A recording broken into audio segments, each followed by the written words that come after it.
And then, almost as though he momentarily forgot that I was listening, he said it. He said the reason he was willing to make the exception was because with me, he stood to benefit. He would gain. And if there was nothing in for him, he wouldn't do it. I remember the moment because he said it so plainly, almost like somebody thinking out loud. There was no dramatic music, no sinister expression, no confession under pressure, just a sentence that seemed to leave his mouth open before he had fully dressed it.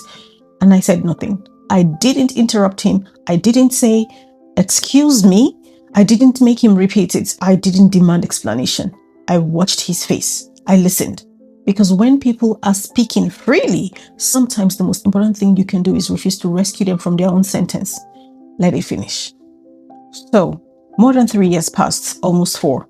Long enough for life to move, long enough for people to fade into the background, long enough for a person who once occupied space in your mind to become somebody you barely think about anymore.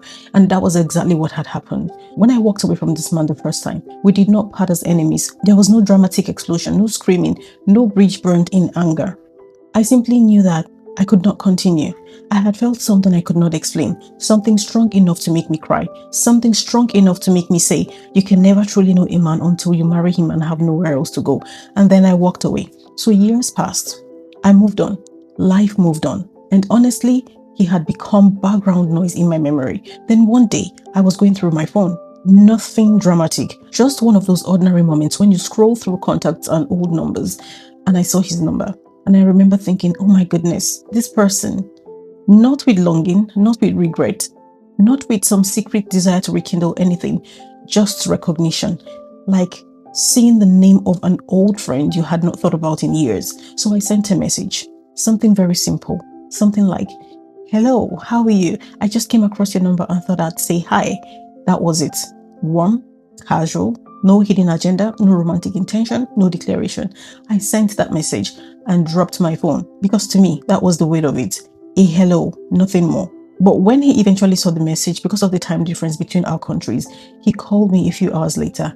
And when I answered, he was laughing, not just smiling, laughing, amused, delighted, almost triumphant.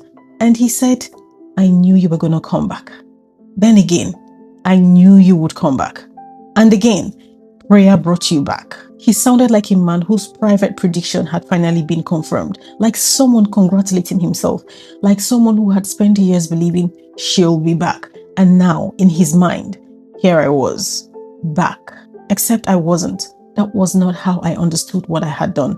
I had not returned to a relationship. I had not changed my mind about the past. I had not reached out because I suddenly missed him. I had not spent 3 or 4 years yearning for him. I had simply seen a number, right? And I said hello. But he interpreted that hello very differently. And something inside me went still. Not frightened, not excited, still. Because I remember listening to the pride in his voice and thinking, why are you experiencing this as a victory? What exactly do you believe has happened here? Because from my side, nothing had happened. I said hello. But again, I did what I had always tried to do. I gave him the benefit of the doubt. Maybe he was simply excited. Maybe he was nervous. Maybe humor was how he handled awkwardness.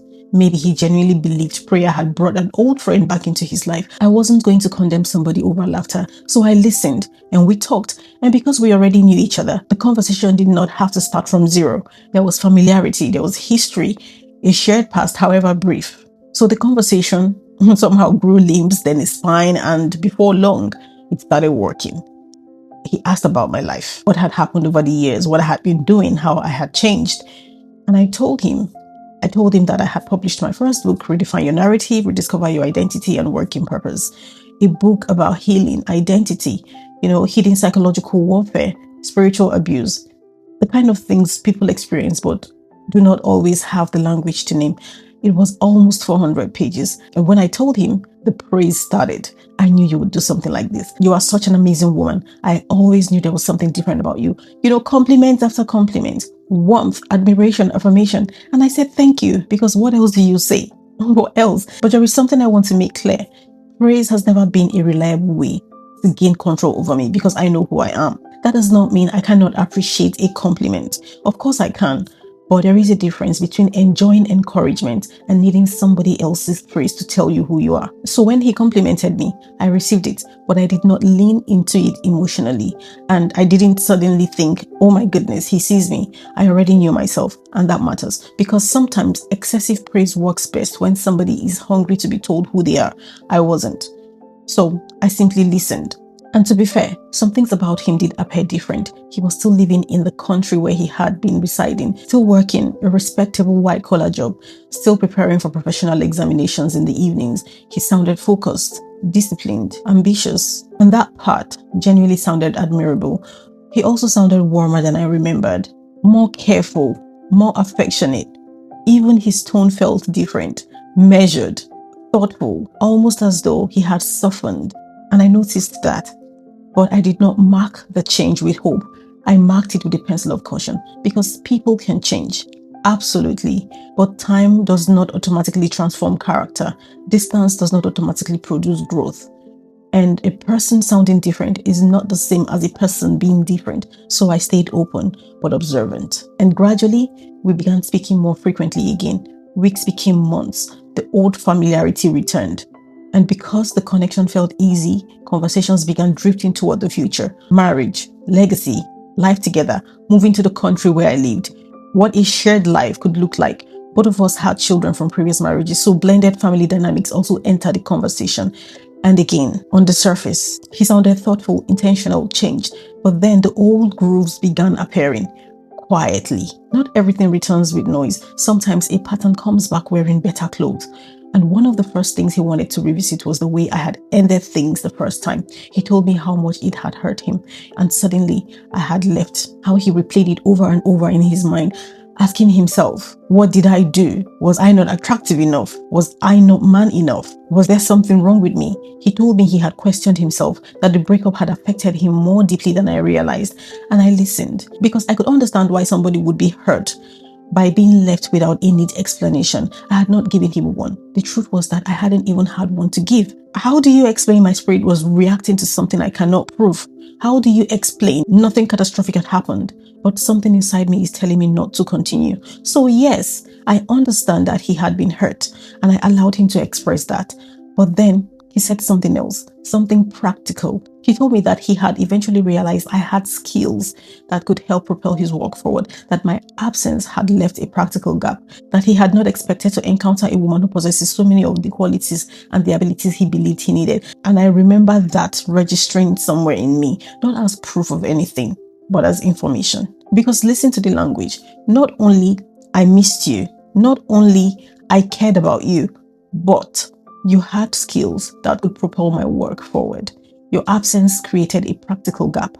Again, I didn't accuse him, right? Relationships are supposed to add value. I believe that. Healthy relationships should make both people better.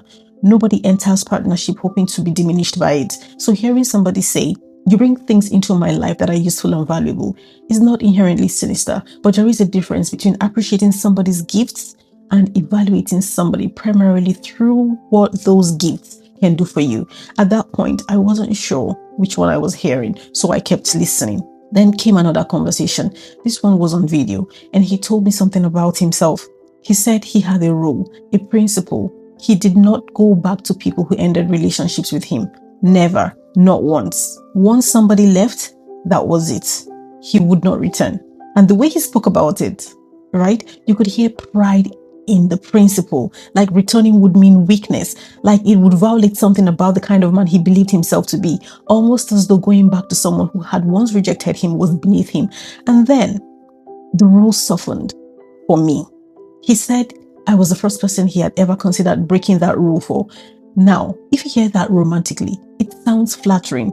You are the exception. You are the one person who made me rethink everything.